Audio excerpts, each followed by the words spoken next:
যাই হোক দর্শক, আসসালামু আলাইকুম। আর একটা নতুন ভিডিও নিয়ে আপনারা দেখতেছেন। আজকে আরেকটা ভিডিও দেখাবো। এটা হলো কৃষি নিয়ে, বস্তায় কিভাবে আদা চাষ করা যায়।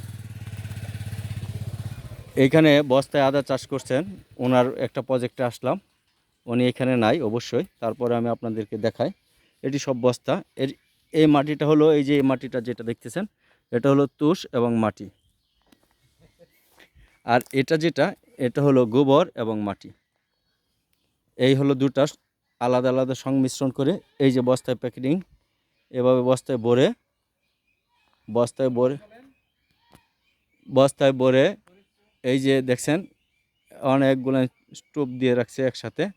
যত দূর দেখা যায় তত দূরে এই যে আপনাদেরকে দেখাচ্ছি। উনি এই নাই, যেহেতু এই বস্তার ভিতরে সে আদা রাখছে। আদা রাখিয়া এই যে দেখেন বন দিয়া ঘুরে দিছে, এই যে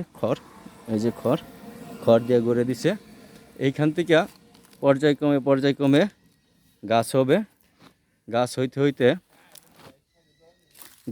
হইতে এক সময় এটাতে আনুমানিক কত কেজি হইতে পারে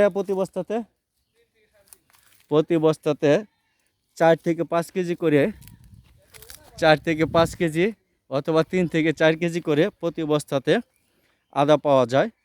আমার এইখানে এটা খুব সুন্দর একটা প্রজেক্ট, যে দেখছেন আমি দেখাচ্ছি। অনেক বড় একটা প্রজেক্ট। এটা হলো কৃষি একটা প্রজেক্ট। আপনাদের আদা চাষ, যেহেতু এখানে আদা চাষ হচ্ছে। যাই হোক, যিনি করছেন ওনার বলতে হবে, এখানে আপনারা যারা কোনো সময় দেখেন নাই যে আদা চাষ বস্তায় কীভাবে করা হয়, এই যে আপনাদেরকে দেখালাম। আপনারা বিষয়টা মাথায় রাখবেন, আপনারা নিজেরা বাড়িতে করতে পারবেন। ঠিক আছে, উনিও করেছে, আমিও ইনশাল্লাহ চেষ্টা করব করার জন্য।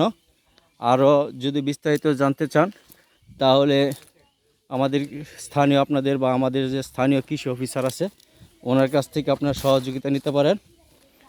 সহযোগিতা নিয়ে আপনারা করতে পারেন বস্তায় কিভাবে আদা চাষ করা যায়। তারপরে আর সর্বপ্রথম দেখেছিলাম, এটা হলো মাটি আর গোবর। এই যে এটা মাটি এবং গোবর। এটা হলো তুষ মাটি, ঠিক আছে, তুষ মাটি। আর এটি হলো বস্তা, ভিতরে দিছে আদা দেওয়ার পরে ওই আদার ভিতরে ধরেন ওই যে বস্তার মুখগুলো তুষ দিয়ে বন্ধ দিয়েছে। এটা কতদিন চাচা, এটা কতদিন থাকবে এভাবে?